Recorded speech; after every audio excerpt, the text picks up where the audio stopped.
Selamat datang di akun YouTube HIMITEPA IPB di episode Wawan Kepang, wawancara kepoin anak pangan. Yes.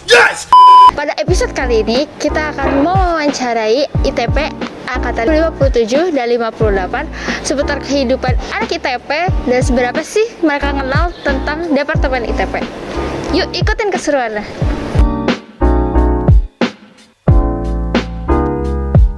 Kak, aku Erin. Kan namanya siapa ya, Kak?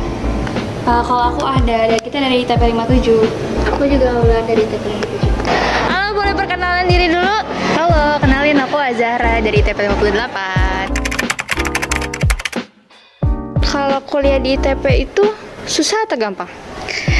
Kalau menurut aku sih susah gampang ya, soalnya kan kalau di ITP itu kita nggak cuma belajar tentang pangan itu doang, tapi kita belajar sama segala sesuatu yang berhubungan sama pangan itu, kayak misalnya entah itu pengolahan pangannya dari awal diproses sampai jadi produknya, terus ke pengemasannya, terus kayak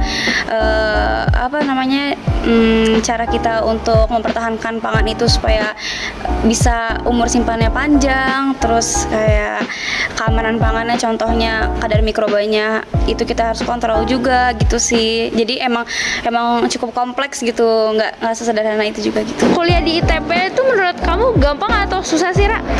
Wah, tergantung ya, dilihatnya dari dua sisi. Kalau misalnya dari mata kuliahnya itu bisa dibilang ya beragam ya. Mungkin Erin juga tahu kayak dari sains banget gitu. Jadi bisa dibilang susah, tapi serunya dan banyak pengalamannya itu yang bikin jadi kayak have fun gitu. Mata kuliah apa sih yang paling berkesan buat kakak sampai saat ini? Ntar aku mikir dulu. Kalau buat aku sih sejauh ini ya, sampai aku semester 6 ini, yang paling berkesan sih TMP ya. Nggak tahu, tanya yang mau tanya saya. TMP 2 nggak sih? Iya, teknologi manufaktur pangan. Iya, jadi itu di situ kita kayak banyak masak sih, kayak banyak masak makanan, kayak misalnya pas semester lalu kita produknya produk yang nabati. Jadi kayak kita buat apa tuh yang semester lalu? Bikin ekstrudat, mie. Iya, kayak gitu-gitu deh pokoknya. Terus semester ini kan kita hewani, kita udah pernah buat nugget. Fiesta chicken nugget paling enak, paling ku suka. Terus buat dendeng, buat bakso. Bakso. Gitu-gitu deh, seru. Tapi walaupun seru, ya yang susah pas lapraknya sih. Pas lapraknya itu ribet lagi, kayak kenapa perlakuan antara kenapa kelompok 1 sama kelompok 2 sih bisa beda gitu. Ada perlakuan apa gitu-gitu. Itu sih. Mata kuliah apa nih yang paling berkesan buat kamu sampai saat ini? Mata kuliah itu yang kaitannya sama kimia pangan, kayak dari rasa-rasa. Terus sekarang kan ada FC ya, evaluasi sensori. Itu seru. Oke. Nah, terus abis ini ada pertanyaan berhadiah nih. Kalau kamu bisa jawab, kamu bakalan dapat reward. Apa itu reaksi Maillard? Kalau inget gak nih? Waduh, kok tiba-tiba tanya nih. Maillard gampang. Reaksi Maillard. Reaksi Maillard tuh maksudnya reaksi pencoklatan gitu.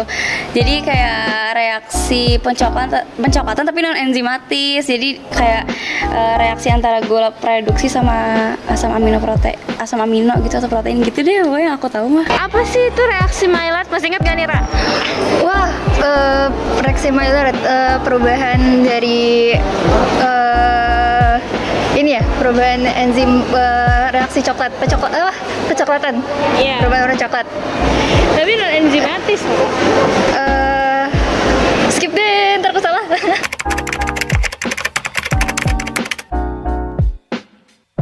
Pertanyaan selanjutnya nih, Kak. Berdasarkan proses pematangannya, buah dibagi menjadi apa aja? Dan bisa sebutin nih, contohnya apa? Ini kenapa tiba-tiba kuis dadakan ya? Ayo masih ingat ya, Kak nih? Berdasarkan kematangannya. Apa sih? Berdasarkan kematangan. Ada 2 ya. Aku tahu, klimakterik sama non klimakterik. Kalau klimakterik itu dia buahnya masih bisa matang setelah dipetik. Tapi kalau non klimakterik itu kalau dipetik ya udah nggak bisa tambah matang lagi gitu. Setahu aku sih gitu. Contohnya? Contohnya kayak yang klimakterik ya. Kalau klimakterik contohnya kayak pisang gitu. Kayak pisang kan walaupun lu petik masih warna hijau, tapi nanti lama-lama dia sering berjalan waktu bisa matang sendiri kan, kayak jadi menguning gitu kan. Terus kalau yang non klimakterik apel. Apel klimakterik kan? Iya, apel nanas gitu. Jadi kayak emang kalau mau dipetik dari pohonnya harus udah benar-benar matang dulu baru kita bisa konsumsi, karena dia cuman kalau misalnya dipetik udah nggak bisa tambah matang lagi gitu. Berdasarkan proses pematangannya nih, buah dibagi jadi apa aja? Terus boleh nggak sebutin contohnya apa aja nih? Dibagi jadi dua, ada klimakterik sama non klimakterik. Yang kalau nggak salah ya, klimakterik itu yang kalau misalnya udah dicabut itu nggak jadi matang. Iya nggak ya? Apa mau kebalik? Klimakterik yang matang. Kalau klimakterik yang matang ya? Oke. Klimakterik itu yang pas dicabut itu masih mengalami pematangan, sedangkan yang non klimakterik itu yang ketika dicabut udah nggak mengalami pematangan. Contohnya?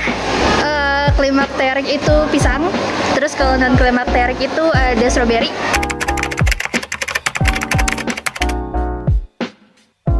Apa hubungan antara awe dan pertumbuhan mikroba nih Kak? Ayo mikpangnya nih Kak. Aduh, mikpang lagi ya Allah. Mikpang. Awe sama pertumbuhan mikroba. Awe itu aktivitas air ya? Yes. Aktivitas air bebas sama mikroba. Jadi awe itu, saya ingat aku ya, awe itu kayak jumlah air yang dibutuhkan oleh si mikroba ini untuk bisa tumbuh. Jadi semakin tinggi aktivitas airnya, kayak semakin tinggi semakin tinggi awenya, si mikroba ini makin cepat tumbuh, makin gampang tumbuh. Jadi makin tinggi juga pertumbuhannya gitu. Apa hubungan antara awe dan pertumbuhan mikroba? Kalau pertumbuhan mikroba itu AW-nya karena kalau mikroba tumbuh di AW di atas 0,7. Jadi kalau misalnya semakin tinggi AW-nya, semakin cepat pertumbuhan mikroba.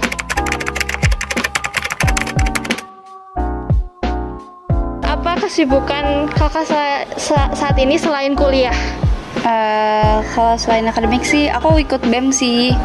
Aku ikut BEM dari tahun lalu, terus aku tahun ini ikut BEM lagi.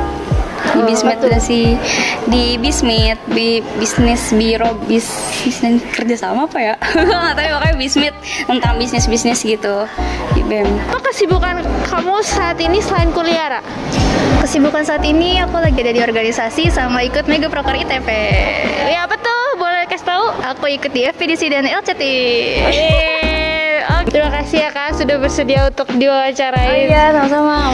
Ini Kak, tadi karena Kakak udah bisa jawab pertanyaan dadakan dari aku, nih ada sedikit merchandise. Terima kasih banyak. Ya, makasih banyak.